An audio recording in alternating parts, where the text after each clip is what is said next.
Good morning, Royal Class!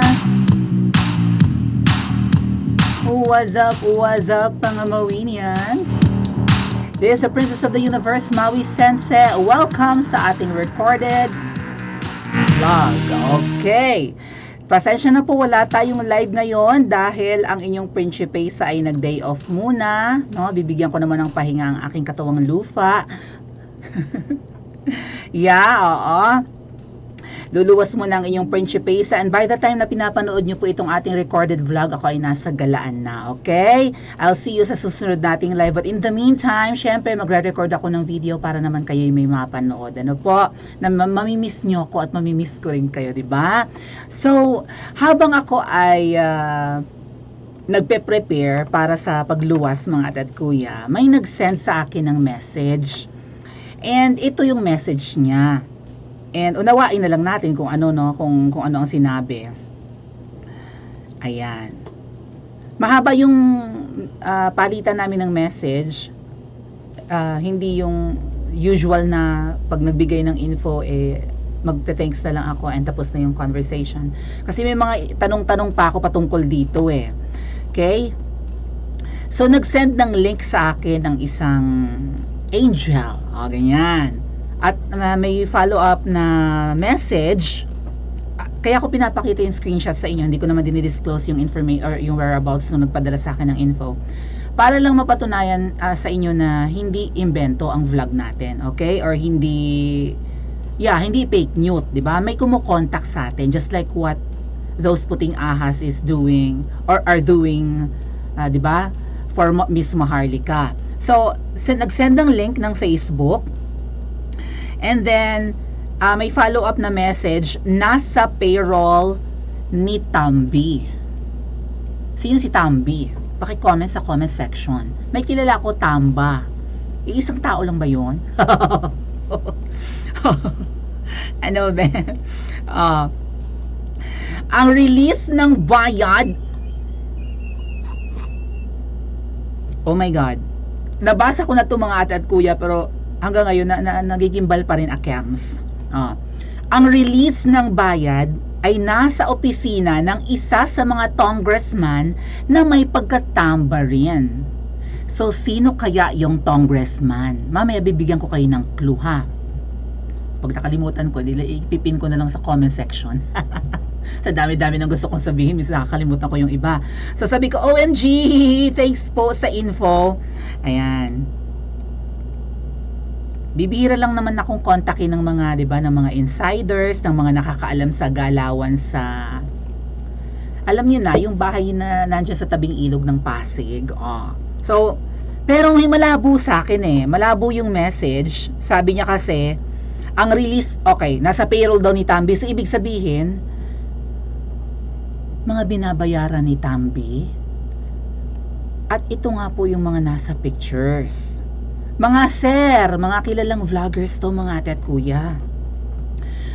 Paki-confirm po kung totoo itong sinend sa akin ng kung sino man. 'Di ba? Babasahin ko sa inyo yung message. Mahaba yung exchange of message namin nung kumontak sa akin. Mga sir, itong mga nasa, kilala niyo ba sila? Familiar sila, 'di ba? This is Zian Gaza. May pagkabaklaan yan, pero lalaki naman yan eh. Kilalang parang nakilala siya bilang scammer. Hindi yan naglalagi ng Pilipinas. Tama ba, Zian Gaza? Hindi ka naglalagi ng Pilipinas dahil sa mga alleged scam mo.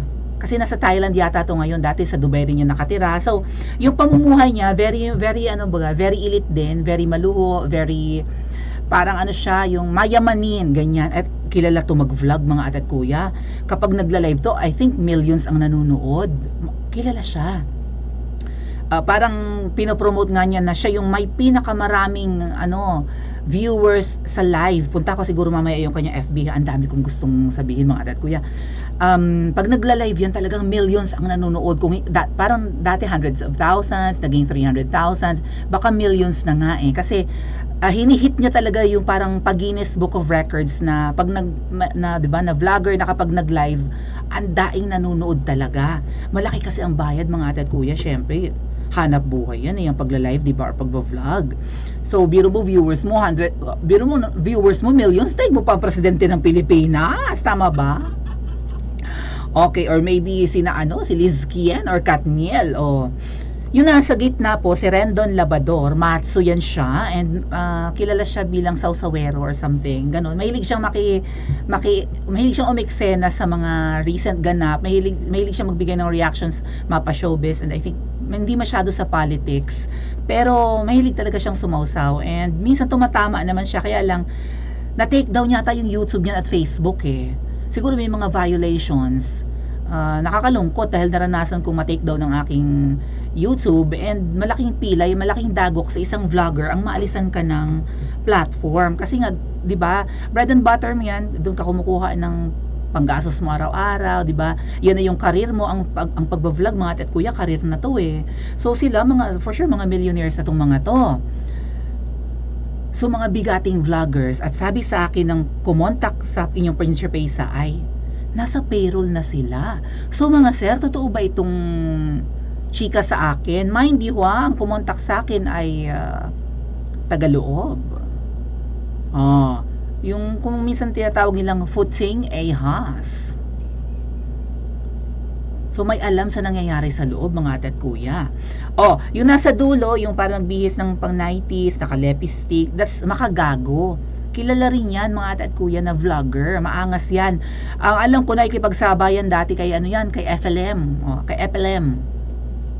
Kay Francis Leo Marcos sa mga mayaman challenge nung pandemic. Kaya lang si Francis Leo Marcos, 'di ba, na-prove na nakulong dahil nga sa kanyang mga money laundering issues, human trafficking allegations and what not.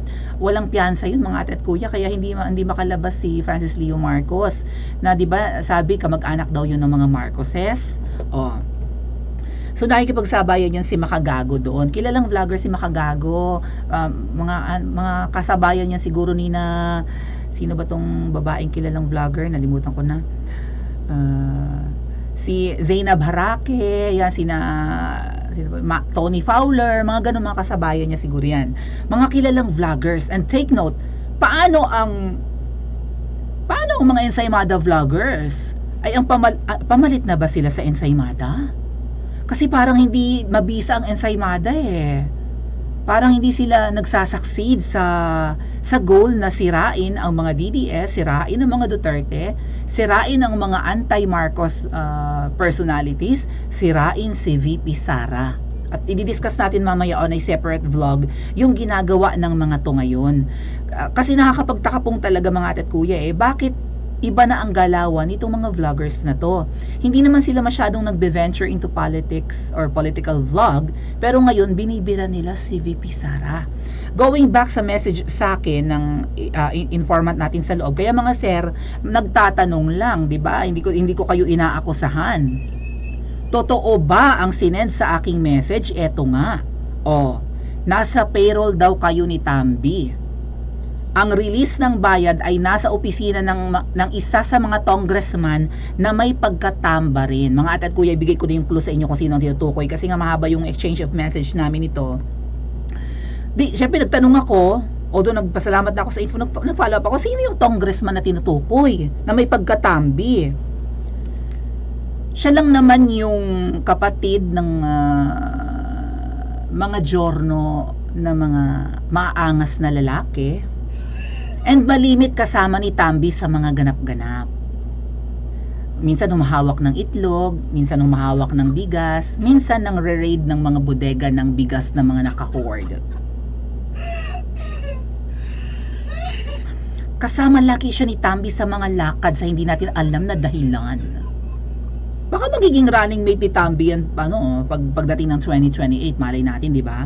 Kung hindi sila mag-succeed sa pagpupush nitong Chacha or whatever, kung anong gusto nilang gawin para mag-stay sa pwesto, malamang magiging running mate ni Tambi yung congressman na sinasabi. Oh my God, yung release ng bayad daw ng mga bagong vloggers ni Tambi ay sa opisina ni yung kasama lagi ni Tambi. So, hindi maililink kay Tambi, di ba? Hindi talaga sila maituturing as Tamba vloggers, pero yung pagkukunan nila kung sila man ay kasama na sa mga bagong vloggers na defender ngayon ng palasyo and attack dogs laban kay VP Sara, doon sa opisina nung kasama lagi ni Tambi. Ngayon, basahin ko sa inyo yung mga, hindi ko maipakita yung lahat ng screenshot kasi, so babasahin ko na lang yung kadugtong nito ha. At yung link na ito mga ate at kuya, kinlik ko yan, dito tayo napunta. Hold on. Kaya itong mga kilalang vloggers ay tinatanong ko, okay? Dito yan napunta yung link nung kinlik ko sa post ni Joie de Vivre. Ayan. Ayan Joie de Vivre every day. Si Joey nyo tawagin, no? Isang mukhang DDS, anti-Marcos na rin ngayon. Kumbaga, nag-criticize sa administrasyong Marcos. So, yung exchange of message namin nung kanina, nagtanong pa ako kasi sino yung congressman?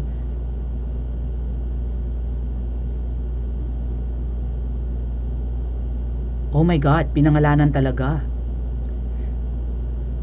Sabi shout out na lang kay Congressman na Malatambi kung magkano binabudget niya sa new set of influencers for Tambi. So si Tambi hindi talaga doon pupunta yung mga vloggers para 'di ba tumanggap ng payola or whatever. Kasi itong tatlo mga ate at kuya, nandito yan, pinangalanan dito yan sa post ni Joie de Vivre. May iba pa mga ate at kuya, marami pa.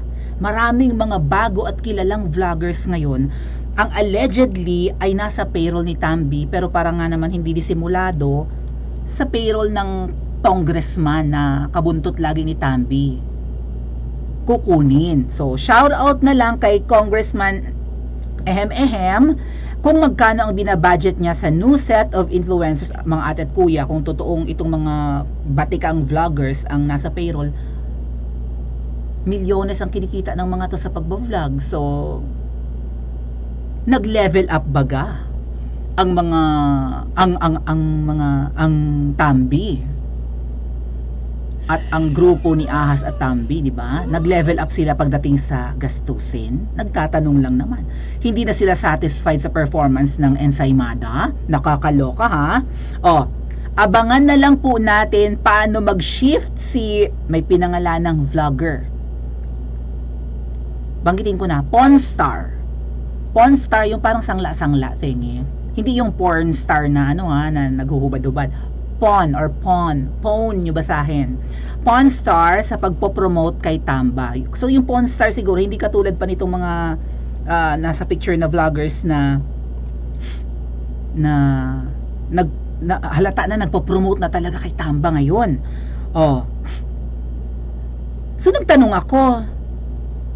Sabi ko, si Congressman po ba yung Pawn Star? Hindi ko kasi alam kung sino yung Pawn Star Baka code name lang nung nag-message sa akin. Ang sagot, ito po yata, yung Pawn Star daw, yung nag-a-accept ng memorabilia na pwede sanla. Nasa payroll din. Memorabilia na pwede sanla. Ito ba yung mga memorabilia na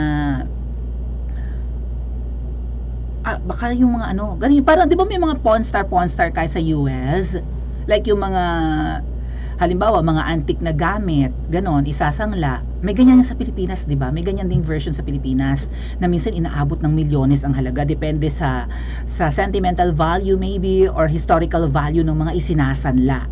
Okay, not necessarily mga golds and whatnot, kundi siguro mga banga, halimbawa gamit ng mga kilalang artista noong araw, halimbawa sapatos ni FPJ, sapatos ni Dolphy, belt ni Elvis Presley, ganyan, o maybe hikaw ng reyna ng Inglaterra, basta mga may mga value ng mga gamit, okay?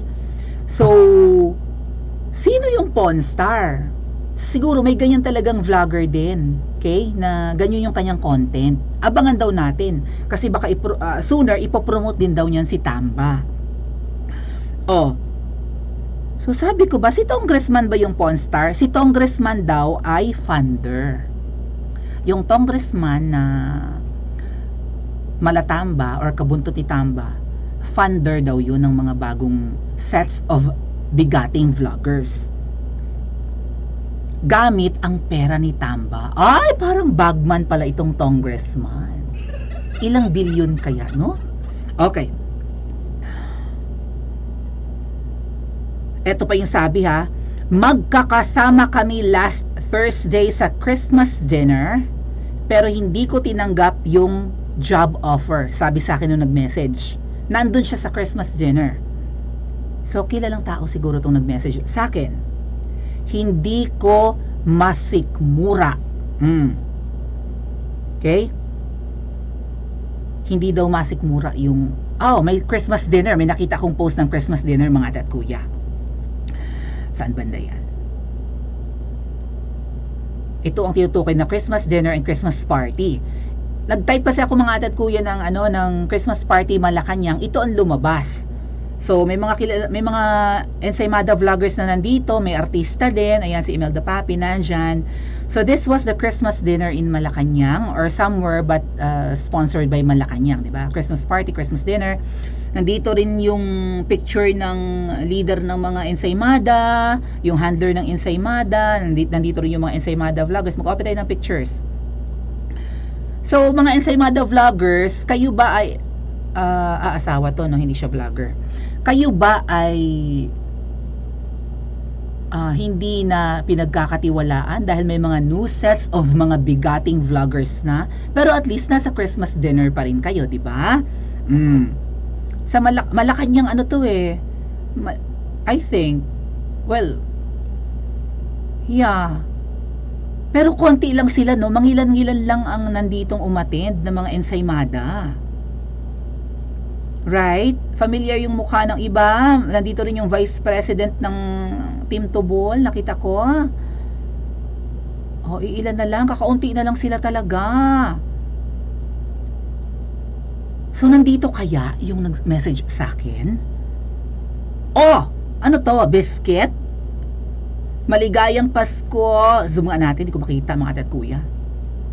Wishing you good health, peace, and happiness. Shared with family and friends this joyous. Tapos may logo ng MR. May MR. Akala ko ba Malacanang Christmas party ito? Bakit parang Christmas party ni MR? Kilala nyo naman si MR, di ba? Initials yan. Nung kilalang tao na bawal punahin ang kanyang traveling expenses. Malacanang Vloggers Christmas Party. Bakit yung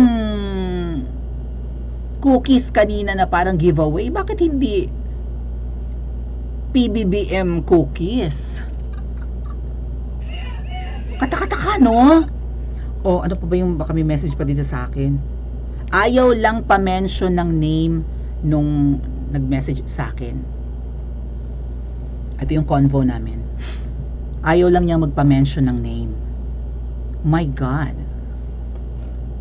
So, nandito siya sa Christmas dinner, sa Malacanang dinner or Malacanang party. Christmas party ng mga Ensaymada. Nandito yung kumontak sa akin. Hindi niya tinanggap yung offer. Pero yung mga bigatang vloggers, my God, kilalang mga vloggers to, mga ate at kuya.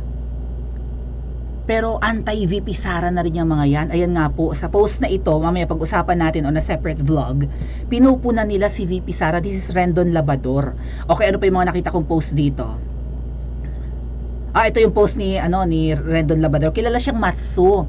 Nakisawsaw din siya sa issue ng Ensaymada last year, yung meet and greet, di ba? Mga patay gutom daw kasi ang karamihan sa mga vloggers. Nagsasabi naman siya ng totoo, di ba? Kasi ang mga vloggers na iba, mga beginners katulad ko, di ba? Baguhan, bagito, baby vlogger pa, nene vlogger pa, tungaw vlogger pa, if you may, di ba? Hindi pa kilala sa vlogging industry. So, ang turing mo sa maliit na mga vloggers, patay gutom, kasi hindi nga daw kontento sa Ensaymada. Ito yung panahon na pumutok ang Ensaymada. Vloggers who complained about food served to them in Malacanang. This was on December 10 last year. So nakisawsaw din siya. So mayamanin nga kasi. So ang tingin niya sa mga vloggers na umattend doon sa meet and greet ay mga patay gutom, di ba? Sabi ni Joie de Vivre, todo chupa chumuchupa ba siya? Akala ko lalaki. Ano itong sinasabi ni Joie de Vivre? Kaya Rendon, chumuchupa ka daw ng kung ano mong chupa is sak, di ba? Salita yatang ano yan Latin or ano to? Castilla, right? Yeah, Latin nga. Or Spanish. Chupa is eat, di ba? Ganon. Or sak, subo, sup. Ito si Rendon Labador, nagba-vlog. Kasi may bago siyang post. House Pika! Yun ba yun si MR, si House Pika? Salute po! Nakuha mo ang respeto ko. What? Ano ang trending ngayon, House Speaker, binastos ng mga taga-suporta ni VP Sara. Yung vlog natin kagabi. Nabastos daw. Sige, pag-usapan natin mamaya, siguro. Todo chupa. Yung video na nasundot ang ilong, mutik-mutik ka na masundot ang flag sa ilong si Speaker Martin sa Japan. Nakikisaw-saw si Rendon Labador. Todo daw ang paghanga niya kasi binastos daw si Speaker ng mga supporters ni VP Sara na nasa Japan. Yung may hawak-hawak na na notebook, di ba?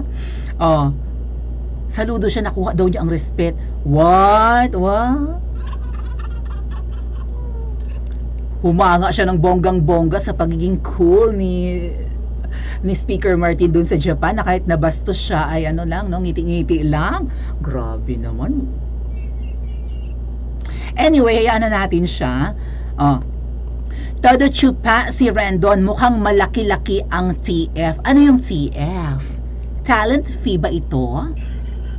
So, Rendon Labador, totoo ba nakasama ka sa bagong Tamba Vloggers? At ang TF ay dadaan sa isang congressman na body-body ngayon ni Tamba? Nagtatanong lang naman. Ano pa? Ito din daw kasama din, sabi ni Joa Rivera. Kasi pinupuna si VP Sara AKT. Hindi kasama sa picture na nandito, mga tat kuya. Pero AKT, hindi ko siya kilala. Maraming mga vloggers na kilala, 'di ba? Nga lang iba yung kanilang content, so hindi ako familiar sa kanila. So, ayan di ba ayan yung DepEd na yan, ang punyetang DepEd, minumura ang departamento ni VP Sara. Ibang level, no? Anyway, kilalang vlogger siguro yung AKT na yan. Hindi ako familiar sa kanya concern daw sa mga teachers, yada-yada. Eto sabi ni Sas kanina.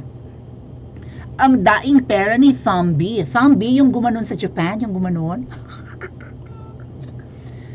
Mayroon ng Jam Magkano, may Zian Gasa, may Rendon Labador. I think that's Rendon, yung Matsu, di ba? May Makagago, meron pang Nico David. Hindi ko kilala yung Nico David, mga ate at kuya. Hindi makita ang pangalan ni Nico. Yan. Tapos meron pang Ensaymada Vloggers. Diyos ko, sa mga hilera ng mga pangalan, kahit hindi ako familiar sa iba, yung Ensaymada Vloggers or yung Team Tobol, ang pinaka-kachipan, di ba? Yung iba kasi sa Ensaymada, mga hindi tapos sa aral katulad ng babaeng ipis. Warflick laang, palaaway. Diyos ko po, ang dai daw pera ni Tambi. And very tuso si Tambi, according sa nag-chat sa akin or tawagin na lang natin siyang puting ahas. Okay? According sa puting ahas, padadaanin sa isang kongresista ang payola. So mga sir, nagtatanong kami, totoo ba? Kayo ang bagong sets at mga bigating Tamba Vloggers? Sila na ba ang kapalit ng Ensaymada? Or magkakasama pa rin sila? Pero syempre, ang mga Ensaymada Vloggers kasi, mga mahihinang nila lang.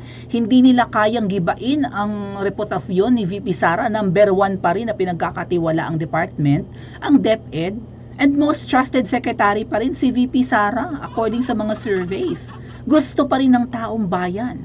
So again, tama ba nag-level up na ngayon ang kampo ni Tambi at kampo ni Jahas? Total, gumagastos naman sila ng malaki. Di umano sa mga Ensaymada, bakit nga naman hindi gumastos sa mga bigating vloggers na millions ang followers? Maybe silipin ko para sa inyo ang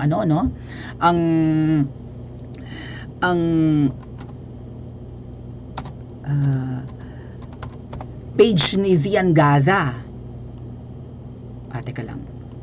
Ayun, nakita ko. Para malaman nyo kung gaano kabigatin tong mga to. Ito yung Zian Gaza, yung naka-Amerikana, ito naka-kurbata. Kurbata. Naka-necktie dito sa, parang nasa kabaong. Sari-sari kasi eksena niya, so marami siyang followers. My God, mga ate at kuya, ang followers, 2 million. si bigatin. So hindi biro ang kung siya man ay bagong vlogger ngayon ni Kinemerut. O di ba? O may bago siyang jowa, siguro tayo iyan. Tingnan niyo naman ang mga post mga ate at kuya ni Zian Gasa o ang reaction. O 7.5 nagla-live ito mga ate at kuya, millions yata ang nanonood. O mga bigating alak. Yata, hindi ako familiar, hindi ako manginginom eh.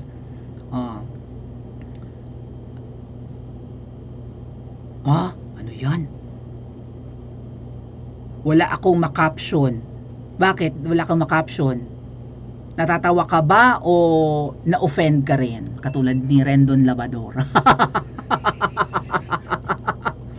Mga ate at kuya, bigatin talaga ang mga bagong vloggers kung totoo yung sinabi ng puting ahas, di ba? What do you think? Magkano kaya ang talent fee nila? Paki-comment po sa comment section at mag-like and subscribe din po kayo. Huwag niyong kalimutang pindutin yung bell icon katabi ng subscribe button para every time na nagla-live ang iyong Principesa ay ino-notify kayo ng YouTube.